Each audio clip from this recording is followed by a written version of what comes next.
Ang spolarium ay isang pintura na nilikha ni Juan Luna, isang kilalang pintor na Pilipino noong 1884. Ito ay isang pinakamalaking obra na naglalarawan ng isang parte ng Colosseum sa Roma, kung saan ang mga tao ay inaalis ang mga katawan ng mga naglalaban na gladyador. Ang spolarium ay isinama ni Luna sa pagsusuri ng art exhibit sa Espanya, at ito ay nagdala ng karangalan sa Pilipinas sapagkat ito ay nanalo ng unang gantimpala. Ang pinturang ito ay tinuturing na isang simbolo ng pagsulong ng sining sa Pilipinas at nagpapakita ng kritikal na pagsusuri sa kolonyalismo at kawalang katarungan. Sa kasalukuyan, ang espolarium ay isang pambansang yaman at isang mahalagang bahagi ng kasaysayan ng sining sa Pilipinas. Ang spolarium ay makikita sa National Museum of Fine Arts sa Manila. Ito ay isang pangunahing atraksyon ng museo at kilala bilang isa sa mga pinakamahalagang likhang sining sa bansa. Kung ikaw ay interesado sa sining at kasaysayan, maganda ang ideya na bisitahin ang museyong ito upang makita ang espolarium at iba pang mahalagang likhang sining ng Pilipinong artistang tulad ni Juan Luna. Sa masusing pagsusuri ng obra ni Juan Luna na espolarium, hindi maikakaila ang kahalagahan nito sa larangan ng sining sa Pilipinas. Ang pinturang ito ay hindi lamang nagtatampok ng kahusayan sa teknikal na aspeto, kundi nagdadala rin ng mga malalim na kahulugan at pagpapahayag sa kultura ng bansa.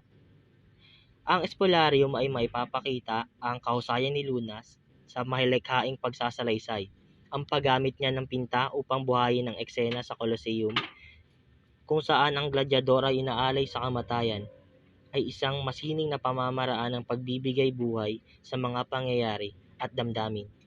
Sa pagiging malikhaing pintor, naipapahayag ni Luna ang kanyang sariling interpretasyon ng kasaysayan at karanasan ng Pilipino. Ang teknikal na kasanayan ni Juan Luna ay lalong nagpapadama ng kahalagahan ng espolarium sa sining. Ang pag-iamit niya ng kulay, liwanag at anino ay nagbibigay buhay sa bawat bahagi ng pintura. Naglalabas ng detalyadong mga tauhan at eksena.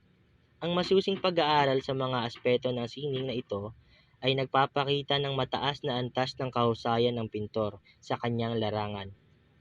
Ngunit, higit pa rito, ang spolarium ay naglalarawan ng lipunan ng Pilipinas noong panahon ni Juan Luna sa pagpapahayag ng pag-aampi, paghihirap at pagtutol.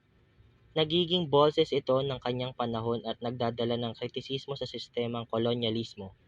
Ipinapakita nito ang pambansang kamalayan at pag-usbong ng pagkakakilala ng sarili, na nagsilbing interpretasyon ng mga Pilipino at inspirasyon ng mga Pilipino na ipagtanggol ang kanilang karapatan at kalayaan. Sa huli, ang espolarium ni Juan Luna ay hindi lamang isang pintura, ito ay isang nagpagpapahayag ng damdamin, pagtutol sa kawalang katarungan at pag-usbong ng kultura ng Pilipino. Ito ay isang yaman ng sining na nagdadala ng makabuluhang kontribusyon sa kasaysayan at identidad ng bansa. Sa pamamagitan ng sining, naging sandigan ito sa pag-unlad at pag-usbong ng ating kultura. Nagpapakita ng kahalagahan ng likhang sining sa pagbansang kamalayan at pagtataguyod ng pagiging Pilipino.